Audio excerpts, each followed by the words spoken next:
नमस्कार दोस्तों, YTS family में आपका स्वागत है। जय श्री राम।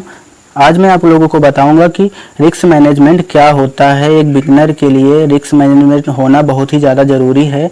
तो सब एक वीडियो मैं सोचा कि एक वीडियो आपको रिस्क मैनेजमेंट के लिए लाऊं, क्योंकि क्या होता है, सब लोग नए नए फ्लो में आते हैं और मार्केट में कूद जाते हैं। उनको कुछ पता नहीं रहता है कि क्या होता है रिस्क मैनेजमेंट, क्या होता है। कुछ नहीं होता है। जो कैपिटल उनका रहता है 20,000, 50,000, 1,00,000 रुपये कुछ भी लाते हैं, उसको डिप्लॉय करते हैं। 10 दिन 5 दिन में उनका पूरा कैपिटल चला जाता है उसमें, क्योंकि उनको पता नहीं रहता कि रिस्क मैनेजमेंट क्या होता है, नॉर्मली ये सब क्या होता है। तो आज मैं आपको बताऊंगा कि रिस्क मैनेजमेंट क्या होता है। तो वीडियो में बने रहिए, वीडियो को स्किप मत करना, नहीं तो कोई भी पॉइंट छूट जाएगा तो आपको समझ में नहीं आएगा क्या कैसा है।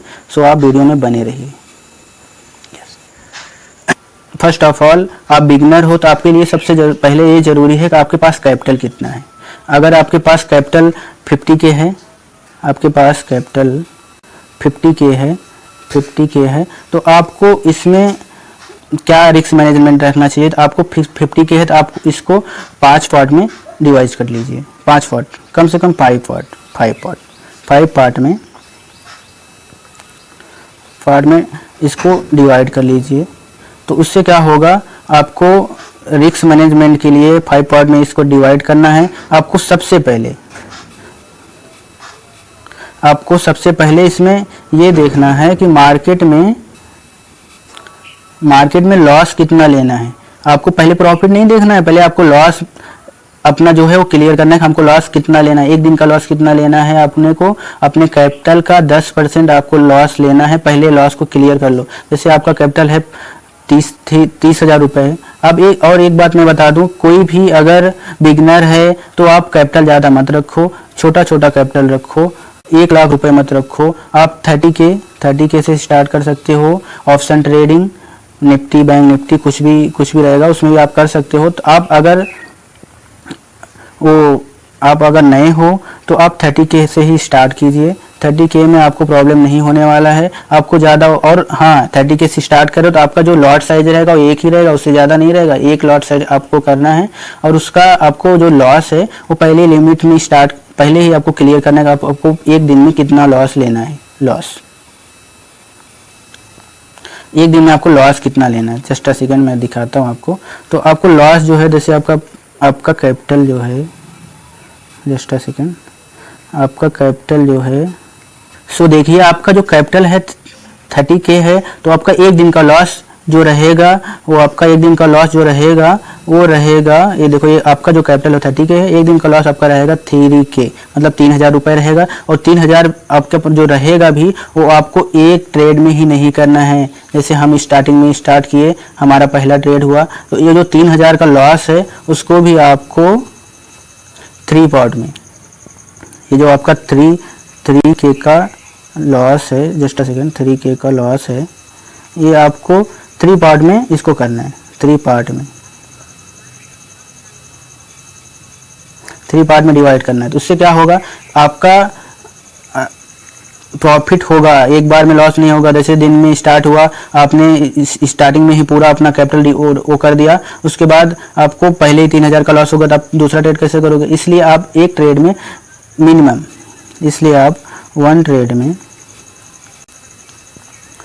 ऐसे आप 1 ट्रेड में, जस्ट सेकंड, तो आपको 1 ट्रेड में मिनिमम 1K का ही लॉस लेना है। इससे ज़्यादा इफोर्ट नहीं करना है आपको, क्योंकि आपके पास 3 ट्रेड लेने का रहेगा।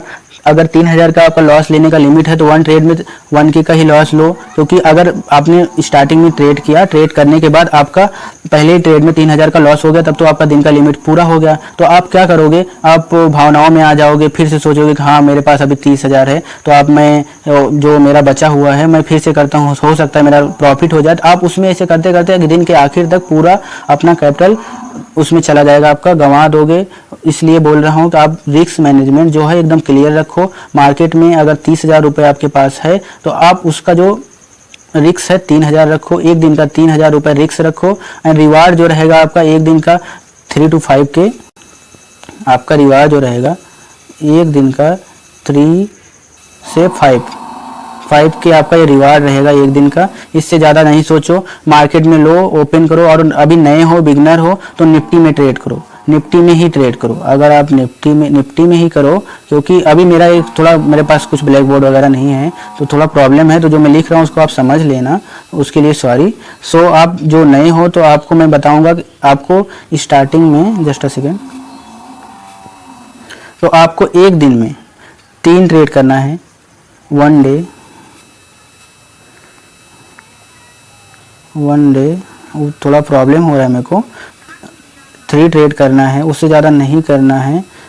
और इस वेट करना है कि हाँ मार्केट में क्या हो रहा है क्या नहीं हो रहा है। जो रिजेक्शन ले रहा है हमारा लेवल है, हमने जो बताया है, जो प्रेडिक्शन किया है उसके हिसाब से ही करना है आपको। 17 जुलाई का प्रेडिक्शन वीडियो मेरा चला गया है, तो उसको आप देखिए और उसमें प्यार दीजिए, उसको देखिए उसमें क्या क्या मैंने बताया है, सब कुछ आपको उसमें दिखा जाएगा, प्रॉब्लम उसमें आपको नहीं होगा। और जो लेवल है उसको आप फॉलो करोगे तो आपको अच्छा खासा प्रॉफिट होगा।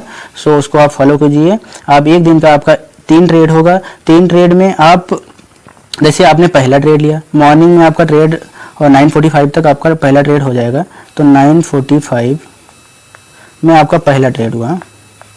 तो पहला ट्रेड हुआ, अगर मान लीजिए आज अगर इसमें आपका प्रॉफिट हुआ तो अच्छी बात है। अगर आप 45 तक लोड लेते हो तो आपका इसमें प्रॉफिट होगा। मेरे को भी ऐसा लगता है, क्योंकि प्रॉफिट होगा, क्योंकि अभी पहले स्टार्टिंग का जो मार्केट रहता है वो सही रहता है, वो फंसाने वाला नहीं रहता है। जो 11:30 बजे के बाद होता है वो फंसाने वाला होता है। तो वो उसके लिए मैं दूसरा वीडियो लाऊंगा। ये अभी रिस्क मैनेजमेंट के लिए तो आपको यही बताऊंगा कि 9:45 तक आपका पहला ट्रेड होना चाहिए। पहला ट्रेड में आपको जैसे 1000 रुपये का प्रॉफिट हो गया, 1000 रुपये का आपको प्रॉफिट हुआ, प्लस हुआ। तो आपको क्या करना है कि आपका जो रिस्क मैनेजमेंट 3000 रुपये था वो 2000 हो गया।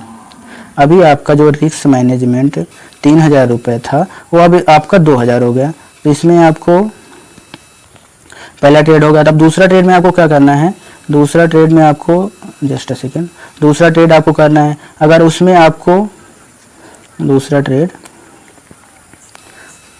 ये थोड़ा चलता नहीं है, दूसरा ट्रेड में आपको क्या करना है, वीडियो थोड़ा बड़ा होगा तो आपको थोड़ा बने रहना है, क्योंकि पूरा देखोगे तभी समझ में आएगा कि मैं बताना क्या चाहता हूँ।